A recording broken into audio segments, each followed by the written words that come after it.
ಮಧ್ಯಾಹ್ನ ದೆಹಲಿಗೆ ಸಿಎಂ ಭೇಟಿ, ಸಂಜೆ ರಾಜ್ಯದ ನೂತನ ಸಂಸದರು ಸಚಿವರ ಜೊತೆ ಸಭೆ, ನೀರಾವರಿ ಸಮಸ್ಯೆ ಅನುದಾನ ಕುರಿತು ಚರ್ಚೆ. ರಾಜ್ಯದಲ್ಲಿ ಹೆಚ್ಚುತ್ತಲೇ ಇದೆ ಡೆಂಗ್ಯೂ ಪ್ರಕರಣ, ಈವರೆಗೆ 5496 ಕೇಸ್ಗಳು ಪತ್ತೆ, ಎಚ್ಚರ ವಹಿಸದಿದ್ರೆ ಅಪಾಯ, ಕಟ್ಟಿಟ್ಟ ಬುತ್ತಿ. ಕನ್ನಡಿಗರ ಉದ್ಯೋಗಕ್ಕಾಗಿ ಸಿಡಿದೆದ್ದ ಕರವೇ, ಜುಲೈ 1ರಂದು ರಾಜ್ಯದಾದ್ಯಂತ ಪ್ರತಿಭಟನೆಗೆ ಕರೆ, ಎಲ್ಲ ಡಿಸಿ ಕಚೇರಿಗಳ ಮುಂದೆ ಧರಣಿಗೆ ನಿರ್ಧಾರ.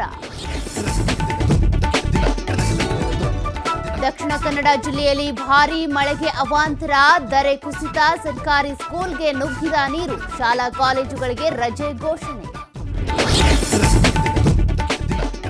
ಜಮೀನಿನಲ್ಲಿ ಕೆಲಸ ಮಾಡ್ತಿದ್ದ ರೈತನ ಮೇಲೆ ಕರಡಿ ದಾಳಿ, ಕೊಪ್ಪಳ ಜಿಲ್ಲೆ ಪರಾಪುರ ಗ್ರಾಮದಲ್ಲಿ ಘಟನೆ, ಸ್ಥಳೀಯರಲ್ಲಿ ಮನೆ ಮಾಡಿದ ಆತಂಕ.